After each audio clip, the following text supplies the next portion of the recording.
नमस्ते दोस्तों, मैं विजय ठक्कर और आप सबका स्वागत करता हूं हमारे आज के एक नए वीकली एनालिसिस वाले वीडियो में।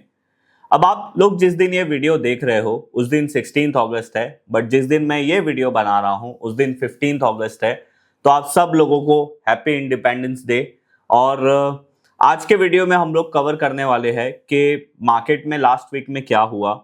कुछ सेक्टर है जो अभी अच्छा परफॉर्म कर रहे हैं, उसके बारे में हम लोग बात करेंगे। और आज मैं आपके साथ वीडियो में ऐसे दो स्टॉक शेयर करने वाला हूं जिसमें से एक स्टॉक ने ऑलमोस्ट 3-4 साल का ब्रेकआउट किया है, बट जो दूसरा जो एक स्टॉक आप लोगों के साथ शेयर करने वाला हूं ना, वो स्टॉक ने ऑलमोस्ट 6 साल तक आप बोल सकते हो कि डाउन ट्रेंड में ही था। और रिसेंटली उसने एक रिवर्सल ब्रेकआउट अटेम्प्ट किया था, वो फेल हो गया था और वापस से वो स्टॉक ने अपने फेल्ड ब्रेकआउट को ब्रेक करने की कोशिश की है। और वहां पे मैं आप लोगों को है ना एक कॉन्सेप्ट समझाने वाला हूं। बेसिकली मैं पहले मल्टी ईयर ब्रेकआउट्स को ज्यादातर फॉलो करता था, मतलब आप ऐसे बोल सकते हो कि मैं 100% मल्टी ईयर ब्रेकआउट्स को ही फॉलो करता था।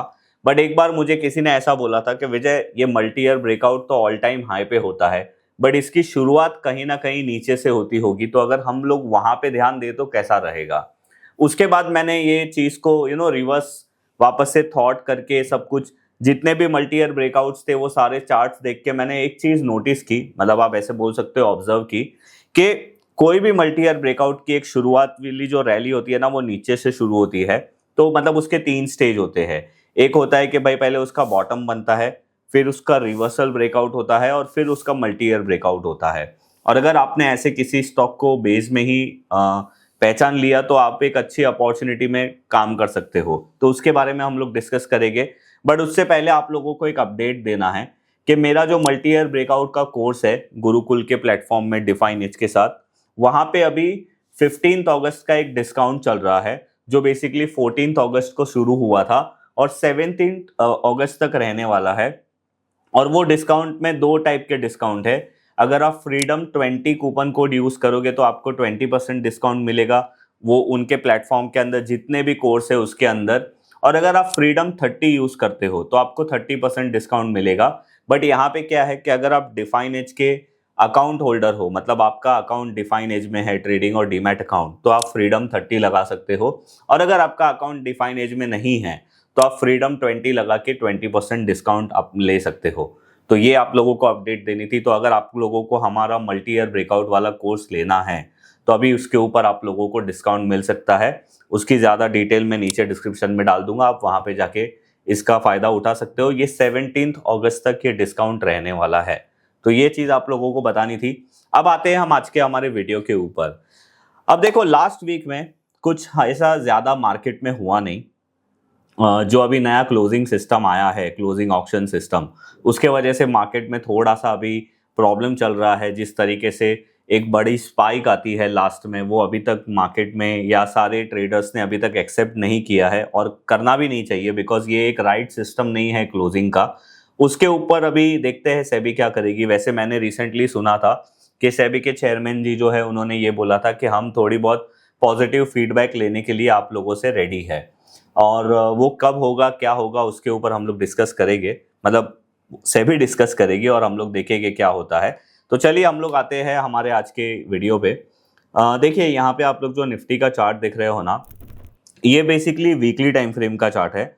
और अभी आप यहाँ पे देखो, ये जो लास्ट वीक से ही ये क्लोजिंग ऑप्शन सिस्टम वाला CAS वाला सिस्टम शुरू हुआ।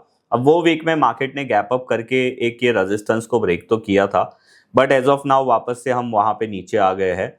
अगर आप देखोगे ना तो 24,600 एक बहुत ही इंपॉर्टेंट रेजिस्टेंस है हमारे लिए। और यहाँ पे अगर आप देखोगे तो पहले भी 24,300 के आसपास भी एक छोटा सा आप बोल सकते हो सपोर्ट है।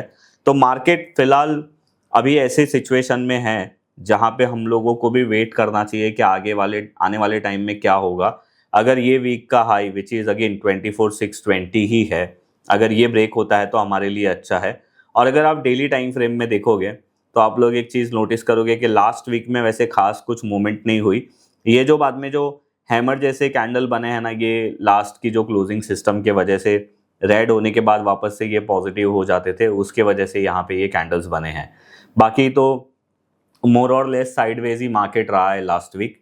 अगर आप बैंक निफ्टी का वीकली टाइम फ्रेम का चार्ट देखोगे तो यहाँ पे भी आप एक चीज नोटिस करो कि ऑलमोस्ट जून मिड से यहाँ पे अगर आप देखोगे तो ये पूरा साइडवेज मार्केट रहा है। तो अभी शायद मार्केट कोई ट्रिगर का वेट कर रहा है, बट क्या ट्रिगर हो सकता है क्या नहीं हो सकता है ये हम लोगों को आने वाले टाइम में पता चलेगा। But as of now market को देख के ऐसा लग रहा है कि मार्केट में कुछ खास मोमेंट नहीं हो रहा है। बट अगर आप small cap mid cap index को देखोगे, इवन आप माइक्रो कैप इंडेक्स को भी देखोगे, तो वहाँ पे बहुत सारे स्टॉक्स में अच्छी खासी मूवमेंट हो रही है। अभी अगर आप FIS का डेटा देखोगे तो यहाँ पे देखो, मैंने आपको लास्ट वीक भी बोला था FIS की अभी मतलब सेलिंग जो है वो कम हो गई है और बाइंग धीरे धीरे उनकी इंक्रीज हो रही है। अगर आप ये वीक भी देखोगे तो फर्स्ट 2 डेज में FIS ने बाइंग किया, फिर 2 दिन में FIS ने सेलिंग किया। नंबर इतने ज़्यादा नहीं थे, बट वापस से लास्ट डे में FIS की बाइंग आई है, which is a positive thing. अगर FIS सेल भी नहीं कर रहा है तो वो भी हमारे लिए अच्छा है, और इनफैक्ट अगर उनकी धीरे धीरे बाइंग शुरू होती है तो वो हमारे मार्केट के लिए एक तरीके से अच्छी ही बात है। अगर हम लोग अभी तक ये देखें कि मंथली का क्या डेटा है तो वो भी हम लोग एक बार देख लेते हैं। तो आप यहाँ पे एक चीज़ देखो, मतलब आप ये पैटर्न देखने की कोशिश करो। फरवरी में सबसे कम नंबर था FIS की सेलिंग का, और उसके बाद देखो मार्च हो गया, अप्रैल मई जून तक FIS की सेलिंग बहुत ज़्यादा थी। जुलाई मंथ में FIS की सेलिंग कम थी पूरे मंथ में, मतलब अगर आप कंपैरेटिवली पहले वाले मंथ को देखोगे तो। और अभी खैर अगस्त मंथ अभी तक कंप्लीट नहीं हुआ है, बट अभी तक FIS की नंबर्स जो है वो पॉजिटिव में है। लेट्स सी अगर ये क्लोजिंग पॉजिटिव में आती है ये मंथ की FIS के नंबर की, तो आप ऐसे बोल सकते हो कि ऑलमोस्ट 1 साल के बाद FIS की जो डेटा है वो पॉजिटिव में क्लोज आएगी on a monthly basis. Yearly basis पे तो अभी हम लोग बात भी नहीं कर सकते, एक बार देखना है तो हम देख लेते हैं। ईयरली में तो अभी तक हमारी हालत बहुत ही ज़्यादा ख़राब है। तो खैर ये FIS के नंबर थे। अगर मैं सेक्टर्स की बात करूं तो मैं आप लोगों को यहाँ पे दिखा देता हूँ। लास्ट वीक में जो सबसे ख़राब परफॉर्मेंस हुआ है वो मेटल कमोडिटीज़ FMCG का हुआ है। और अगर हम परफॉर्मिंग सेक्टर की बात करें तो internet, MSIT, telecom, media, capital market, ये सारे सेक्टर्स ने लास्ट वीक अच्छा परफॉर्म किया है। अगर हम लास्ट मंथ की बात करें तो auto, EV, IT, trans logistic, ये सारे सेक्टर ने अच्छा परफॉर्मेंस किया है। और अगर खराब की बात करें लास्ट मंथ में, जो अभी तक ख़त्म नहीं हुआ है, वैसे कैपिटल मार्केट, CPSE, रियलिटी और ये सारे सेक्टर्स है। अभी देखो अगर हम इंडिया विक्स की बात करें ना तो ये अभी 11.30 के पास चल रहा है, which is very low number. Generally बहुत सारे लोग हैं ना, जब इंडिया विक्स नीचे चलता है तो ज़्यादा मतलब ऐसा माना जाता है कि वॉलेटिलिटी मार्केट में उतनी है नहीं और मार्केट में कोई खास अभी रिस्क नहीं है। डॉलर इंडेक्स की बात करें तो अभी ये 99.63 के आसपास है। ब्रेंट क्रूड की अगर हम बात करें तो ये फिर से 88.81 डॉलर के आसपास आ गया है। लास्ट वीक में ये 81-82 डॉलर के आसपास था। वापस से ब्रेंट क्रूड की वैल्यू थोड़ी बड़ी है, बट आप देख सकते हो कि मार्केट में उसको लेकर है ना अभी जो नेगेटिव इम्पैक्ट है वो कम आने लगी है। USD INR अभी 95.41 के आसपास चल रहा है। तो ये सारे अदर फैक्टर मैंने आप लोगों के साथ शेयर कर दिए। मार्केट में कौन सा सेक्टर अच्छा है, इंडेक्स का क्या है, वो सारी चीज़ें आप लोगों के साथ शेयर कर दी। अब आते हैं हम हमारे आज के स्टॉक्स के ऊपर, और मैं आप लोगों के साथ हमारे स्टॉक्स के ऊपर एनालिसिस डिस्कस करूं उससे पहले मैं आप लोगों को एक डिस्क्लेमर देना चाहता हूं। देखो यहाँ पे मैं जो भी आप लोगों के साथ चीज़ें शेयर करता हूं ना, उसमें मेरी कोई भी बाइंग, सेलिंग या होल्ड करने की या कुछ भी करने की मेरी आप लोगों को रिकमेंडेशन नहीं होती है। As a SEBI registered research analyst मैं आप लोगों को ये दिखाने की कोशिश करता हूँ कि कैसे आप लॉन्ग टर्म चार्ट्स को देख सकते हो और कैसे आप प्राइस एक्शन और वॉल्यूम एनालिसिस का यूज़ करके कैसे एक लॉन्ग टर्म व्यू बना सकते हो और कैसे आप नॉइजलेस काम कर सकते हो लॉन्ग टर्म चार्ट्स को देख के। तो आई होप आप लोग ये चीज़ समझ सकते हो। तो आज का जो हमारा सबसे पहला स्टॉक है उसका नाम है डिवगी टॉक ट्रांसफर सिस्टम लिमिटेड। अभी देखो आप यहाँ पे ये जो स्टॉक है उसका आप वीकली टाइम फ्रेम का चार्ट देख रहे हो। अभी यहाँ पे एक चीज़ हम लोगों को ध्यान देने का बहुत ज़्यादा इंपॉर्टेंट है कि इसका जो रिजल्ट है ना ये आया था 11 अगस्त को, और उसके बाद ये स्टॉक में एक अच्छा मूव हम लोगों को उसके सेकेंड डे देखने मिला विच इज़ ऑन 12 अगस्त। और फिर आप ऐसे बोल सकते हो कि अच्छे रिजल्ट के वजह से उसके अंदर जो मोमेंटम है वो कंटिन्यू रहा। तो अगर हम इसको वीकली टाइम फ्रेम पे देखें तो आप यहाँ पे चीज़ देखो, ये जो स्टॉक है वो मार्च 23 में लिस्ट हुआ था। एक बार इसका BSE का भी चार्ट देख लेते हैं। यस, ये मार्च 2023 में लिस्ट हुआ था और लिस्ट होने के बाद ये 560 से लेकर ऑलमोस्ट 1150 रुपीज तक गया था यहाँ पे, एंड वो 2023 अक्टूबर में था। उसके बाद ये स्टॉक नीचे आया ऑलमोस्ट 400 रुपीज के आसपास, और अभी वापस से उसने रिसेंटली अपना ऑल टाइम हाई, आप एक तरीके से बोल सकते हो कि उसने यहाँ पे ब्रेक किया है 1150 के पास। अगर आप इसका वॉल्यूम देखोगे तो आप यहाँ पे देख सकते हो कि ब्रेकआउट के पहले भी इसमें ये कैंडल में एक बहुत स्ट्रॉन्ग वॉल्यूम आया था, और इनफैक्ट जब ब्रेकआउट आया है तब भी उसके अंदर एक अच्छा वॉल्यूम आया है, which is again positive thing. तो ये भी एक अच्छी बात है। और यहाँ पे अभी आप एक चीज़ समझो, ये स्टॉक ने लास्ट वीक में ऑलमोस्ट 24-25% का एक मूव दिया है। तो there is a high possibility कि ये स्टॉक अभी थोड़ा सा यहाँ पे टाइम कंसोलिडेशन करे, प्राइस कंसोलिडेशन करे और उसके बाद वापस से आगे चले, या फिर ऐसा भी हो सकता है कि ये स्टॉक वापस से अपने ब्रेकआउट लेवल को टेस्ट करने आए और वापस से एक रिवर्सल अपसाइड का मूव दिखा सके। तो ये पॉसिबिलिटी हो सकती है। अब ये सारी चीज़ हम लोगों को क्यों ध्यान में रखना चाहिए, जब भी कोई स्टॉक एक अच्छा शार्प मूव करता है ना, तो जनरली क्या होता है, एज अ ट्रेडर हम लोगों को ये लगता है कि ये स्टॉक ने बहुत अच्छा मूव किया है। बट अगर हम, नो डाउट अगर आप यहाँ पे भी कुछ करते हो, अपना एक्शन लेते हो, बट जब ये स्टॉक प्राइस कंसोलिडेशन या टाइम कंसोलिडेशन करता है तब बहुत सारे ट्रेडर्स का पेशेंस टूट जाता है। और यहाँ पे अगर आप देखोगे तो वैसे रिस्क टू रिवॉर्ड भी यहाँ पे अच्छा नहीं बनता है। अगर आप समझो ये कैंडल के लो को ही आप स्टॉप लॉस लगाते हो और यहाँ पे आप कहीं पे एंटर होते हो तो आपका स्टॉप लॉस भी बड़ा बनता है। तो वेट करने के बाद अगर ये कंसोलिडेट करता है और फिर वापस से ब्रेकआउट करता है तो आप एक अच्छा स्टॉप लॉस भी लगा सकते हो और आपका रिस्क टू रिवॉर्ड भी अच्छा बन सकता है। अभी इस स्टॉक की अगर अपसाइड पॉसिबिलिटी आप लोगों को देखनी है तो आप लोग रेंज कैलकुलेशन कर सकते हो, और ये रेंज कैलकुलेशन को आप ब्रेकआउट के बाद ऊपर लगा सकते हो, तो आप लोगों को पता चलेगा कि ये 1890 तक जा सकता है। इनफैक्ट अगर आप फिबोनाची रिट्रेसमेंट का भी यूज़ करोगे तो आप लोगों को इसके अपसाइड लेवल पता चलेंगे। और ये रेंज कैलकुलेशन है ना, बेसिकली क्या होता है, इसके ऑल टाइम हाई से उसने उसके बाद क्या लो मारा था उसका हम रेंज निकालते हैं और ब्रेकआउट के बाद उसको ऐड कर देते हैं। तो जनरली वो रेंज कैलकुलेशन हम लोगों को एक अपसाइड पॉसिबिलिटी दिखा देता है। तो ये हमारा पहला स्टॉक है जिसने लास्ट वीक में एक अच्छा ब्रेकआउट किया है। अभी जो मैं आप लोगों को आज स्टॉक बताने वाला हूं ना, जिसके बारे में मैंने आप लोगों को बोला था कि ये स्टॉक में जनरली क्या होता है कि किसी भी एक अच्छे स्टॉक के 3 स्टेज होते हैं। तो मुझे ऐसा लगता है कि ये स्टॉक में वो तीनों स्टेज बन रहे हैं, तो मैं आप लोगों को दिखाता हूं। और ये स्टॉक का नाम है आरती इंडस्ट्री लिमिटेड। अभी आप यहाँ पे देखो, ये स्टॉक का जो हाई बना है, वैसे ये स्टॉक ने अपने पास्ट में बहुत अच्छा रिटर्न दिया है अपने इन्वेस्टर्स को। अगर आप यहाँ पे देखोगे 2014 से ये स्टॉक नॉन स्टॉप चला था, और अगर हम प्राइस देखें तो 25 रुपये से ये ऑलमोस्ट 1000 रुपये तक ऊपर चला गया था। बट उसके बाद इसने जो हाई बनाया था वो 2021 में बनाया था, वो था 1012 रुपीज़ का। उसके बाद अगर आप देखोगे ना, मोर और लेस अगर ये स्टॉक का लॉन्ग टर्म ट्रेंड देखोगे तो डाउन साइड में ही था, मतलब 6 साल तक ये स्टॉक डाउन साइड के ट्रेंड में चल रहा था। और ये स्टॉक ने मेरा अटेंशन क्यों ग्रैब किया या मेरा इसमें ध्यान ज़्यादा क्यों गया, मैं उसके आप लोगों को रीज़न बताता हूँ। देखो, पहले तो ये स्टॉक ने ना यहाँ पे एक बॉटम बनाया अप्रैल 2025 में, और वो बॉटम बना था समवेयर अराउंड 344 के आसपास। उसके बाद ये स्टॉक वापस से ऊपर गया, वापस से इसने यहाँ पे जनवरी 26 में एक बॉटम बनाया विच इज़ 338, और अगर आप पहले वाला बॉटम देखोगे तो 344। तो अगर आप ये बॉटम को एक लॉन्ग टर्म चार्ट में देखोगे ना, तो एक तरीके से आपको यहाँ पे ये डबल बॉटम फॉर्मेशन यहाँ पे क्लियरली दिखेगा। उसके बाद ये स्टॉक में और क्या चेंज हुआ, ये स्टॉक ने कभी भी अपना प्रीवियस स्विंग हाई ब्रेक नहीं किया था on a long term chart time frame. तो आप यहाँ पे देखो, इसका प्रीवियस स्विंग हाई क्या था, 495। अब अगर आप ध्यान से देखोगे, ये स्टॉक ने अपना प्रीवियस स्विंग हाई सबसे पहले यहाँ पे ब्रेक किया था, और वो मंथ था अप्रैल 26।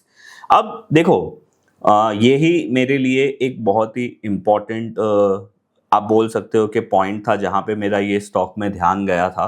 और ध्यान जाने का रीज़न मैंने आप लोगों को बता दिया कि ये स्टॉक ने 6 साल के बाद एक अच्छा डबल बॉटम फॉर्मेशन बनाया था। उसके बाद इसने अपना प्रीवियस स्विंग हाई अप्रैल 26 में ब्रेक किया था, वो था 495 के ऊपर।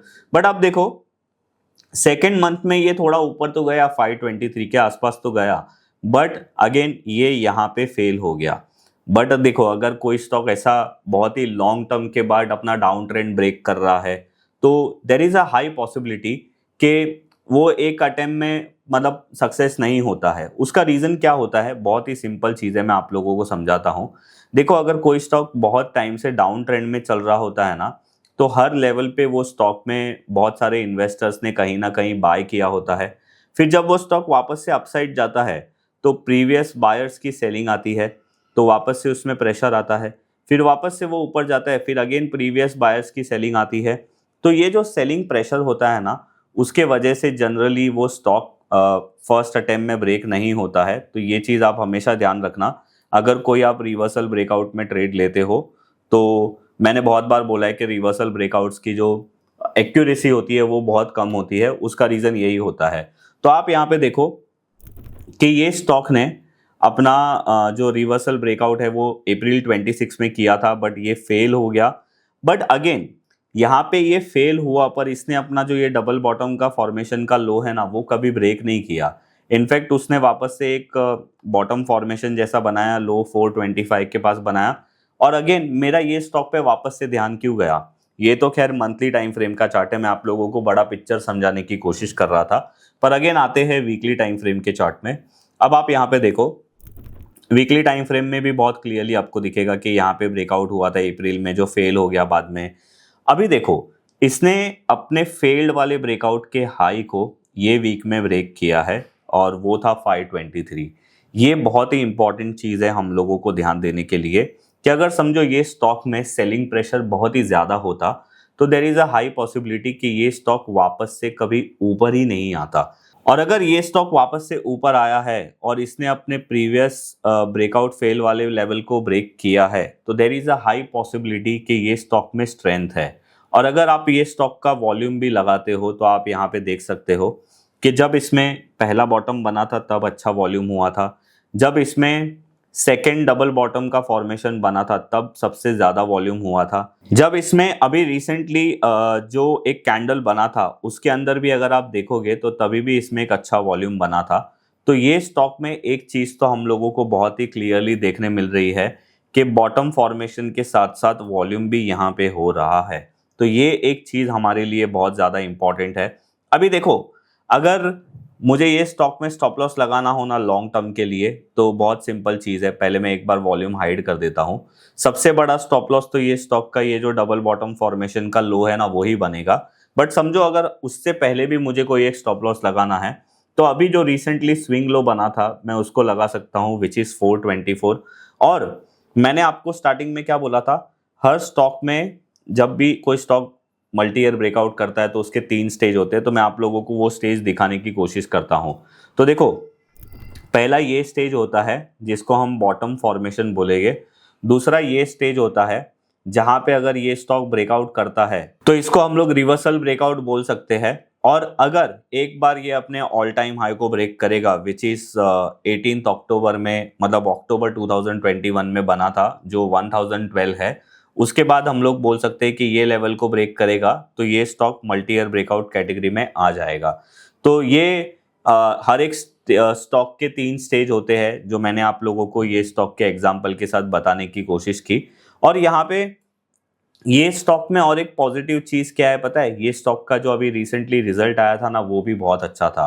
तो वो भी आप जाके चेक कर सकते हो। और मैंने आप लोगों को एक्चुअली ये वीक में ये बताने की कोशिश की कि कैसे कोई स्टॉक बॉटम से जब मल्टी ईयर ब्रेकआउट करता है तो उसके मल्टीपल स्टेज क्या होते हैं। तो आई होप आप लोगों को वो चीज़ अच्छे से समझ में आई होगी। और अगर आपको हमारी SEBI registered research analyst service के बारे में ज़्यादा जानना है तो उसके लिंक भी मैं नीचे डिस्क्रिप्शन में दे दूंगा। आप वहाँ पे जाके चेक कर सकते हो कि हम वहाँ पे क्या करते हैं, कैसे टाइप के स्टॉक रिकमेंड करते हैं। अभी रिसेंटली जुलाई में हमने वहाँ पे मॉडल पोर्टफोलियो भी शुरू किया था जो अच्छा परफॉर्म कर रहा है।